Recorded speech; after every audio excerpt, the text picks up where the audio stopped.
नमस्कार। 16 अक्टूबर हर साल पूरी दुनिया में वर्ल्ड स्पाइन डे मनाया जाता है। इस साल की थीम है लव योर स्पाइन, यानी अपने रीढ़ की हड्डी, अपने बैक से मोहब्बत करिए, इग्नोर मत करिए, उस पर ध्यान दीजिए। आज की चर्चा इसी प्रयास में है, इस चीज को आगे बढ़ाने के लिए। नारायणा सुपरस्पेशलिटी हॉस्पिटल गुड़गांव से मैं professor Deepu Banerjee, neurosurgeon and spine surgeon, और हमारे साथ हैं doctor Anurag Saxena, neurosurgeon and spine surgeon, Narayana hospital में। एक छोटी सी आपस की मुलाकात करवाते हैं। मेरे साथ प्रोफेसर डॉक्टर दीपू बनर्जी हैं। He is a renowned neurosurgeon with 32 years of experience. इनको इंडिया के लीडिंग टर्शरी सेंटर्स जैसे GB Pant, Shri Sanjay Gandhi PG institute, Shri Chitra institute आदि का अनुभव प्राप्त है।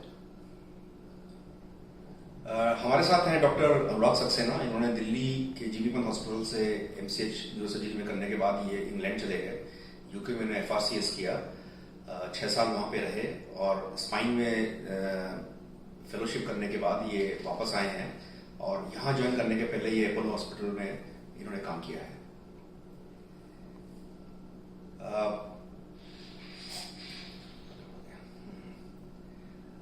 आगे इस चर्चा को बढ़ाने के लिए हमें सबसे पहले ये समझना चाहिए कि हमारी रीढ़ की हड्डी का ढांचा क्या है, ये कैसे बनता है। इसमें 3 चीजें बहुत इंपॉर्टेंट हैं। सबसे पहले मसल्स हैं, जिसको हम पसली भी कहते हैं। ये हमारे रीढ़ की हड्डी को जोड़ के रखती है, इसका झुकने उठने में ये मदद करती है। दूसरी हमारी रीढ़ की हड्डी है, जो आप जानते हैं कि पूरे शरीर की वजन को ढोता है और हमारी बदन को लचक, उठना बैठने में ये सपोर्ट देता है। और ये रीढ़ की हड्डी ऑल्सो हमारे नसों को सपोर्ट करता है, जो ब्रेन से हमारी स्पाइनल कॉर्ड निकलती है उसको प्रोटेक्ट करता है। और इस बड़ी नस के साथ हर लेवल पे एक छोटी नस निकलती है, जिसको हम नर्व्स, स्पाइनल नर्व्स कहते हैं। ये हमारे हाथ पैर और शरीर के अन्य चीजों को नर्व सप्लाई देती है।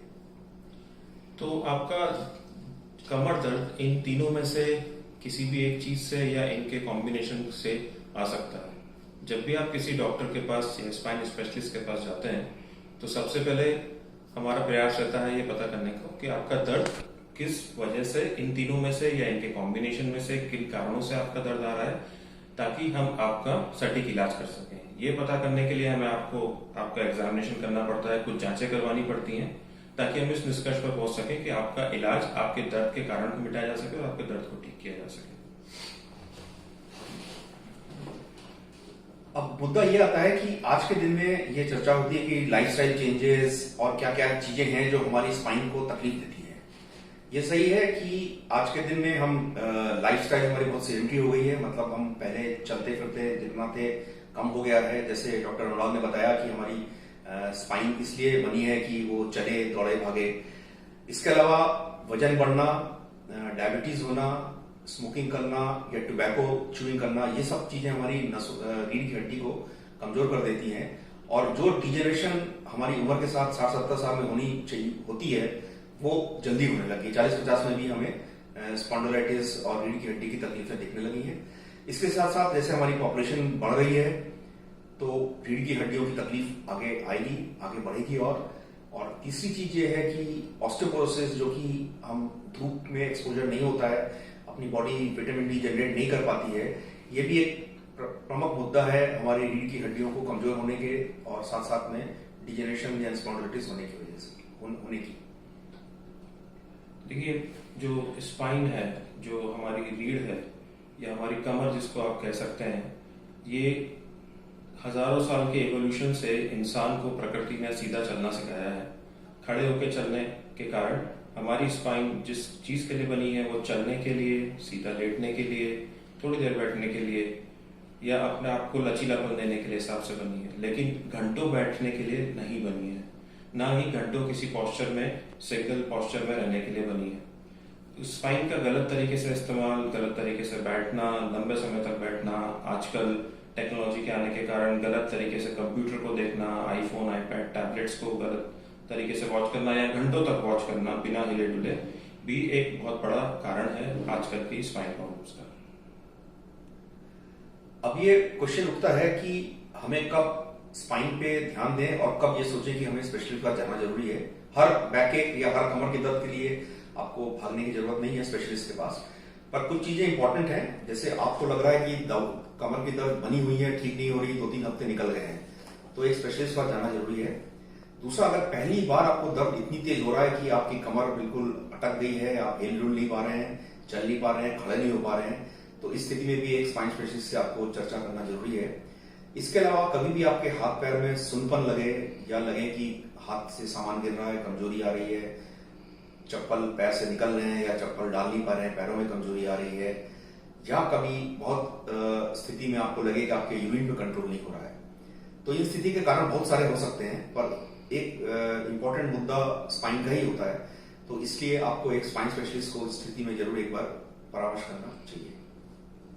देखिए जैसे डॉक्टर बनर्जी ने बताया कि कुछ ही केसेस में सर्जरी की जरूरत पड़ती है।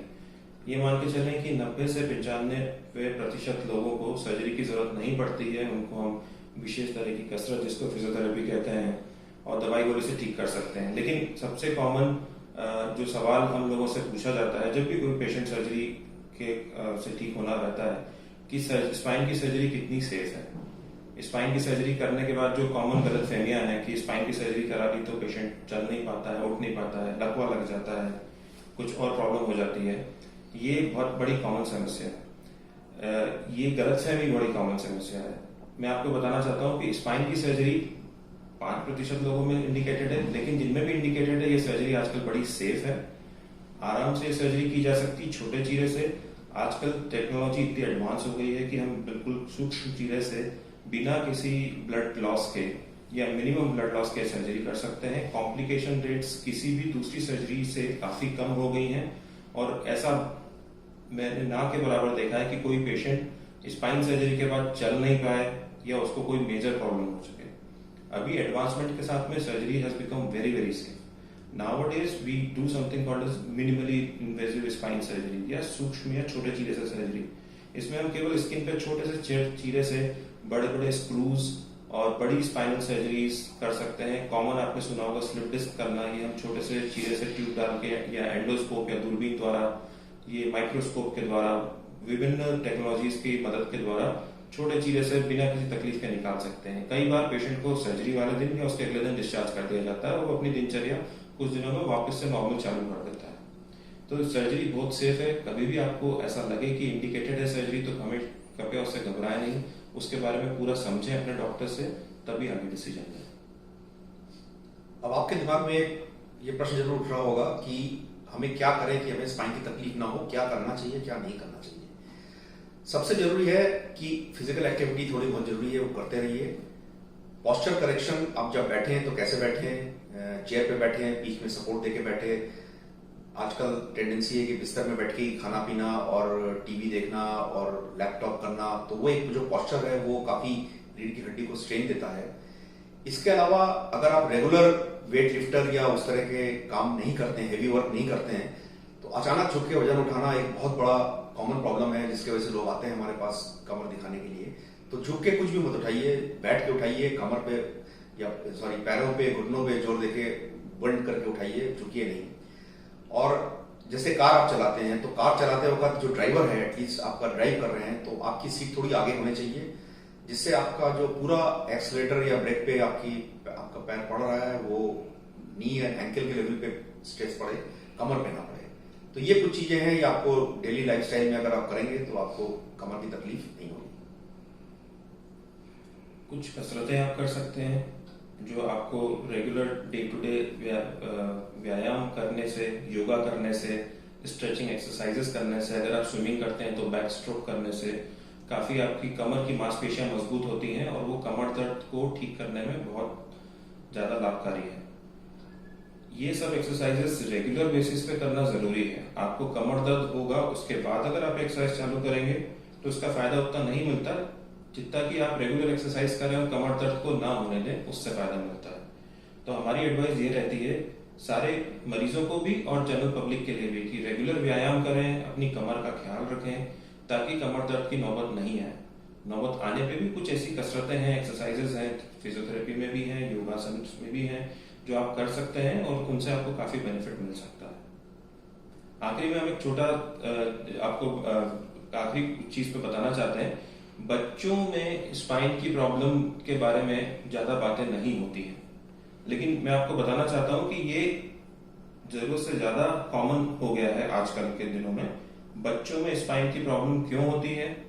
भारी बस्ते उठाना, एक ही पोस्चर में रात भर दिन भर मोबाइल फोन देखना, टैबलेट्स देखना, कंप्यूटर पे काम करना, बाहर की एक्टिविटी नहीं करना, दौड़ा भागी नहीं होना, एक्सरसाइज की कमी होना, इन सब चीजों से बाहर में धूप में एक्सपोजर नहीं होना से विटामिन डी की कमी होने लगती है बच्चों में। उस कारण से कमर दर्द होने लगता है, गर्दन में दर्द होने लगता है। बच्चे हमारे पास में बहुत सारी तकलीफें लेके आते हैं।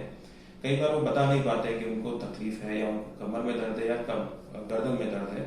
ये एग्जामिनेशन के बाद पता पड़ता है, क्योंकि वो दर्द बताएगा, स्कूल नहीं जाना चाहेगा। तो इन सब चीजों का आपको ख्याल रखना है, स्पेशली अभिभावकों को, पेरेंट्स को इन चीजों का ख्याल रखना पड़ेगा। एक लंबे समय तक बच्चों को टैबलेट से आईपैड नहीं देखने दें, गर्दन आगे झुकने नहीं दें, उनकी फिजिकल एक्टिविटी होने दें, और बस्तों का ध्यान रखें कि कम से कम उनको उठाना पड़े, कम से कम बस्ता टांग के ट्रेवल करना पड़े। मेरे ख्याल से इस चर्चा से उम्मीद करते हैं कि आपको कुछ फायदा हुआ होगा। इसके साथ नमस्कार। नमस्कार।